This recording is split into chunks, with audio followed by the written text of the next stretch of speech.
I'm Cody Gibson with the Portland Real Estate Group, hubbed in or based in Portland, Oregon. Also the United Home Group, which is the expansion division of our organization, which services 10 different cities in 7 different states. And I was asked the other day about how culture affects our organization here in Portland and within the United Home Group. And I wanted to talk for a minute about what culture meant to me and what it doesn't mean to me. If you go to Google and you type in definition of culture and you end up with Webster's definition of culture, there's a handful of different definitions, and one of them is the practices or things that a business would do over and over and over again.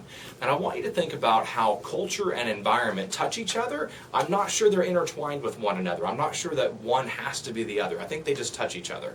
Here's what I think about culture with that.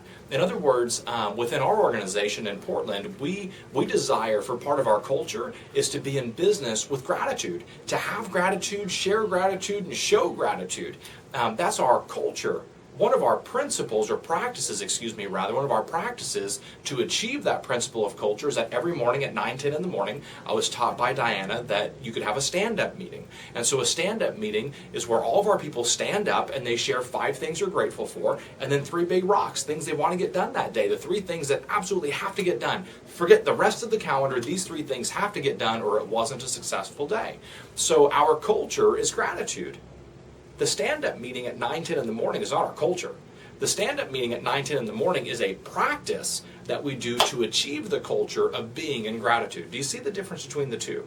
And I want you to think about how culture could be defined as fun. So if you look at ads right now, like on Craigslist or Indeed or Monster or any of those hiring ads, they'll say, oh, we have a fun culture, fast-paced culture. I don't know. I think you have a fun environment or a fast-paced environment. The culture, though, is specifically tied to the business doings of the business. So I want you to think about what the business is there to achieve, why the business is there. I'm real clear in our organization that our business purpose is to help our agents help more families buy, sell, or invest real estate. So if our culture doesn't help us to buy, sell, or invest real estate with more people or give more service to more people, it can't be part of our culture.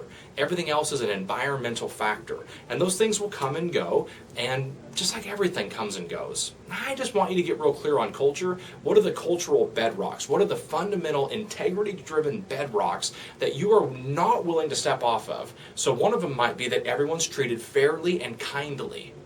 That's a culture. That look, in our company, it's win-win or no deal. At Keller Williams, our organization, our bedrock culture is win-win or no deal. So I just think sometimes we get wrapped up in what culture is or isn't, or it's airy-fairy, or maybe it's this or maybe it's that. I want you to be real clear on it. And I think it'll look different for everybody. So thanks for listening. Have a great day. Go and enjoy your culture.